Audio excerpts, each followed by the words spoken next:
I am Malala. Chapter 16. Displaced. No Pashtun leaves his land of his own sweet will. Either he leaves from poverty or he leaves for love. So goes a famous Pashtun tapa, a couplet my grandmother taught me. Now we have been driven out by a force the writer could never have imagined, the Taliban.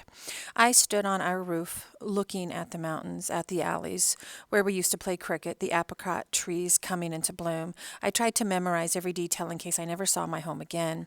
Then I went downstairs and tried to pack. It was chaos. My brothers were pleading with my mother to take their pet chicks with them, and my cousin's wife was in the kitchen crying. When I saw her crying, I started crying too. My heart was full, but sometimes it's not until someone else cries that my tears feel free to flow.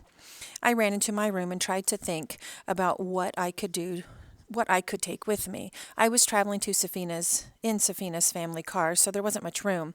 The rest of my family was going in a car with my father's friend. I packed my school bag first with my books and papers. I took a last look at my trophies and said goodbye to them. Then I started stuffing clothes into a bag. In my haste, I took the pants from one set of shalwar kameez and the top from another, so I ended up with things that didn't match. When I closed the door to my room for possibly the last time and walked into the kitchen, I saw my mother telling Atal again that we couldn't take the chicks. What if they make a mess in the car? She tried. But Atal would not be swayed and suggested we buy them nappies to wear. Poor Atal. He was only 5 years old, and already he had known 2 wars in his short life. He was a child. The army and the Taliban were on a collision course with our home, and all he cared about were his little birds. They couldn't go with us, of course, and when my mother said that they would have to stay behind with an extra ration of food and water, Atal burst into tears.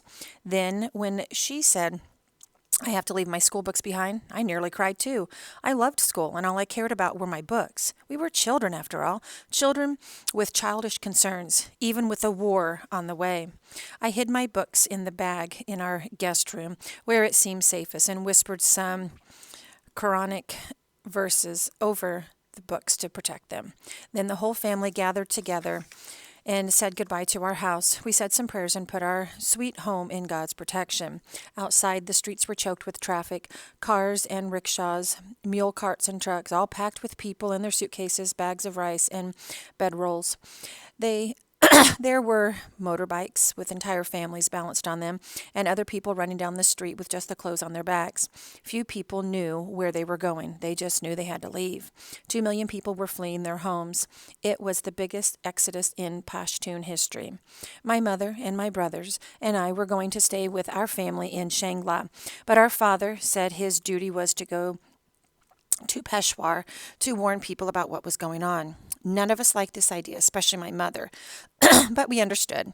It was agreed that he would travel part of the way with us, then we would leave him in Peshawar. The trip, which usually took a few hours, took 2 days. First, we had to go out of our way because that's where Safina's family and my father's friend were going, and we were traveling with them in their cars because we didn't have one. When we got to the town of Mardin, we went on by ourselves, taking the flying coach as far as it would go. By the end of our journey, we were on foot. We had to walk the last 15 miles on treacherous, washed-out roads, carrying all of our things. It was nearly dark, and a curfew would go into effect any minute when we reached the turnoff to Shangla. There, an army officer at the roadblock stopped us. Curfew. No one can pass through here, he said. We are IDPs, we told him. We need to get to our family's village. But he still would not let us pass. Internally displaced persons. That's what we were now. Not Pakistanis, not Pashtuns. Our identity had been reduced to 3 letters. IDP. We begged the man, and after my grandmother began to weep, he let us pass. As we walked those last few miles in the dark, shivers ran up and down our spines. We were worried an approaching army vehicle would mistake us for terrorists and shoot us in the back. Finally, when we staggered into Shangla, our relatives were shocked. The Taliban had only recently left the mountains, but there was a rumor they would be back. Why did you come here? They asked. For IDPs, there was no safe place. We tried to settle into a new life in the mountains, not sure of how long we'd be there. I signed up for the same class as my cousin, Sambul, who is a year older than me, and then realized I would have to borrow clothes from her because I had packed a mash of trousers and tunics. It took us more than half an hour to walk to school, and when we arrived, I saw that there were only 3 girls in Symbol's grade. Most of the village girls stopped going to school after they turned 10, so the few girls who did go were taught alongside the boys. Meanwhile, I caused a bit of shock because I didn't cover my face the way the other girls did, and because I talked freely in class and asked questions. I was soon to learn a lesson in country ways. It happened on the second day of school when some bull and I arrived late for class. It was my fault. I always like to sleep in, and I started to explain. I was momentarily confused when the teacher told us to hold out our hands, then stunned me when he slapped my and my cousin's palms with a stick. I went to my seat, burning with humiliation, but after my embarrassment faded, I realized that this punishment meant I was simply being treated as one of the group. I was content being with my cousins, but oh, how I missed my home, and my old school, and my books, and even Ugly Betty. The radio was our lifeline up in the mountains, and we listened to it constantly. One day in May, the Army announced that it had sent paratroopers into Mingora in preparation for a face-off with the Taliban there. A battle raged for 4 days up and down the streets of Mingora. It was impossible to tell who was winning, and by the end, there was hand-to-hand combat in the streets. I tried to picture it, Taliban men fighting in the alley where we play cricket, army soldiers shooting out of hotel windows. Finally, the army announced that it had the Taliban on the run. It had destroyed Derry, Fazlullah's stronghold. Then it captured the airport. Within 4 weeks, the army said it had taken back the city. We breathed a little easier, but wondered, where would the Taliban go to in retreat? Would they come back up here to the mountains? All this time we were worried terribly about my father. It was nearly impossible to get a phone signal way up in the mountains, and sometimes my mother had to climb a big boulder in the middle of the field just to get 1 bar of service, so we almost never heard from him. He was in Peshawar, staying in a room at a hostel with 3 other men, trying to get the media and the regional officials to understand what was going on in the SWAT this whole time. Then, after 2 more weeks, he called and told us to join him in Peshawar.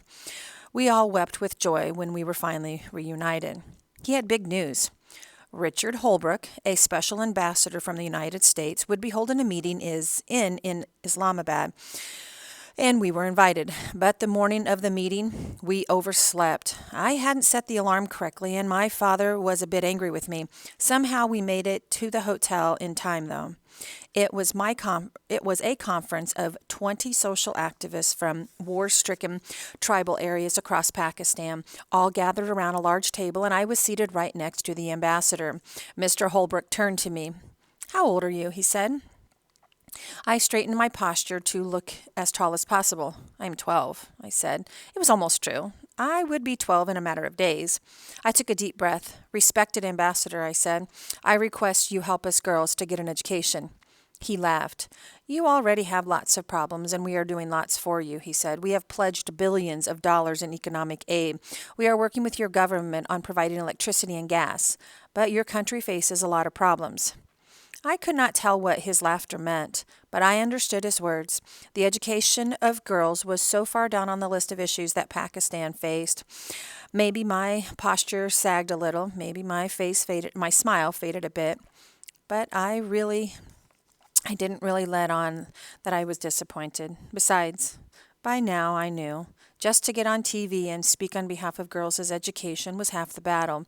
The other half still lay ahead of us, and I would keep fighting. After our visit to Islamabad, where we also held a press conference to share our story so that people would know what was happening in SWAT, we didn't quite know where we would go next. Mingora was still smoldering. The Taliban were retreating into the mountains of Swat, so we accepted an invitation to stay in Abbottabad. Better yet was the news that Moniba was also staying in Abbottabad. She and I hadn't spoken since our fight just before the last day of school, but she was still my best friend. So I called and invited her to meet me in the park. I took Pepsi and biscuits as a peace offering. "It was all your fault," she told me. I agreed.